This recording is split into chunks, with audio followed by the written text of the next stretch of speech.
चंद्रयान-3 को लेकर इसरो ने नया अपडेट जारी किया है। इसरो ने एक्स पोस्ट के जरिए वीडियो जारी करते हुए बताया है कि चंद्रयान-3 ने अपना हॉप एक्सपेरिमेंट सफलतापूर्वक पूरा कर लिया है। आप इस वीडियो में भी देख सकते हैं कि विक्रम लैंडर की कैसे दोबारा से सॉफ्ट लैंडिंग कराई गई है। चंद्रयान-3 के सभी सिस्टम सही रूप से काम कर रहे हैं। इसरो ने इस बात की भी जानकारी दी है। साथ ही इसरो ने कहा है कि चंद्रयान-3 मिशन ने अपने सारे लक्ष्यों को पूरा कर लिया है। इसरो ने वीडियो पोस्ट में लिखा है कि सफलतापूर्वक हॉप एक्सपेरिमेंट से भविष्य में चांद से सैंपल को वापस लाने और मानव मिशन को पूरा करने के उद्देश्य में सफलता हासिल की है।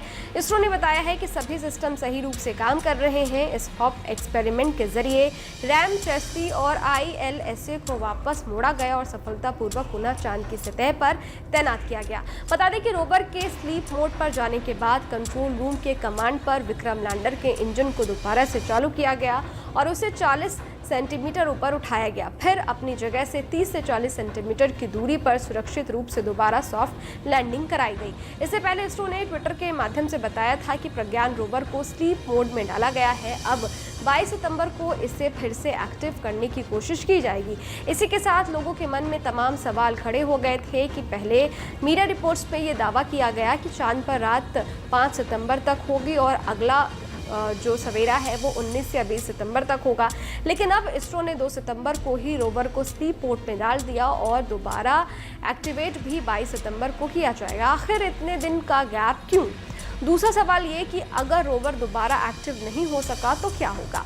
ये सारे सवाल तब खड़े हुए जब इसरो ने एक्स पोस्ट के माध्यम से ये जानकारी दी कि रोवर को स्लीप मोड में भेज दिया गया है। हालांकि इसरो की एक्सपोस्ट में ये साफ लिखा गया है कि रोवर ने चांद पर अपना असाइनमेंट पूरा कर लिया है। ये पोस्ट जब किया गया उससे कुछ समय पहले ही इसरो के प्रमुख S सोमनाथ ने मीडिया के सामने बताया था कि रोवर और लैंडर ठीक तरह से काम कर रहे हैं।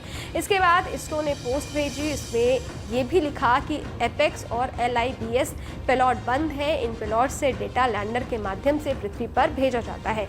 अब ये पूछे जाने पर कि लैंडर और रोवर को 14 दिन काम करने के लिए डिजाइन किया गया था तो जल्दी स्लीप मोड में क्यों भेजा गया? चंद्रयान-3 परियोजना निदेशक P वीर मुथुवेल ने इसका जवाब दिया। मीडिया रिपोर्ट्स के अनुसार उन्होंने कहा कि हम पहले 2 और आखिरी 2 दिन नहीं गिन सकते। चंद्र दिवस 22 अगस्त को शुरू हुआ और हमारी लैंडिंग लगभग दूसरे दिन के अंत में थी। वहां से विक्रम और प्रज्ञान दोनों ने हमारी उम्मीदों से बढ़कर प्रदर्शन किया। मिशन के सभी उद्देश्य पूरे हो गए हैं, इसलिए इसे स्लीप मोड पर डाल दिया गया है। अब दूसरा सवाल है कि अगर रोवर नहीं जागा यानी कि फिर से एक्टिव नहीं हो सका तो क्या होगा? चंद्रयान-3 के रोवर प्रज्ञान के नहीं जागने की स्थिति में क्या होगा? इस बारे में भी एक्स पोस्ट में बताया गया है। इसमें साफ किया गया है कि वर्तमान में बैटरी पूरी तरह से चार्ज है। चांद के साउथ पोल पर अगला सूर्योदय 22 सितंबर 2023 को होगा तो उम्मीद जताई जा रही है कि इसका और पैनल उस समय सूर्य की ऊर्जा प्राप्त करने के लिए तैयार होगा। असाइनमेंट के दूसरे दौर के लिए रोवर और लैंडर के जागने की उम्मीद है। फिर भी अगर ऐसा नहीं हो सका तो ये हमेशा के लिए भारत के चंद्र राजदूत के रूप में वहां रहेगा। बताया जाता है कि चंद्रमा पर अपने छोटे से जीवन में प्रज्ञान ने 2 सितंबर तक 100 मीटर से अधिक की यात्रा पूरी कर ली थी, जो इसकी तैनाती का 10वां दिन था।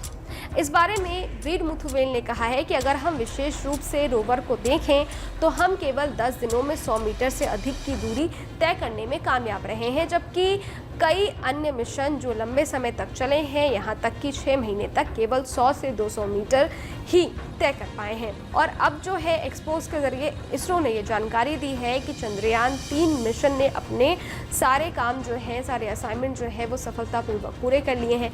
ये वीडियो आपको कैसा लगा? इस वीडियो पर आपकी क्या राय है हमें कमेंट बॉक्स में लिखकर जरूर बताइएगा। इसके साथ ही अगर आपने हमारे YouTube चैनल को सब्सक्राइब नहीं किया है तो फौरन कर लें ताकि हर न्यूज़ अपडेट सबसे पहले आप तक पहुंचे। डिटेल स्टोरी के लिए आप हमारी वेबसाइट newsnationtv.com पर भी विजिट कर सकते हैं। शुक्रिया।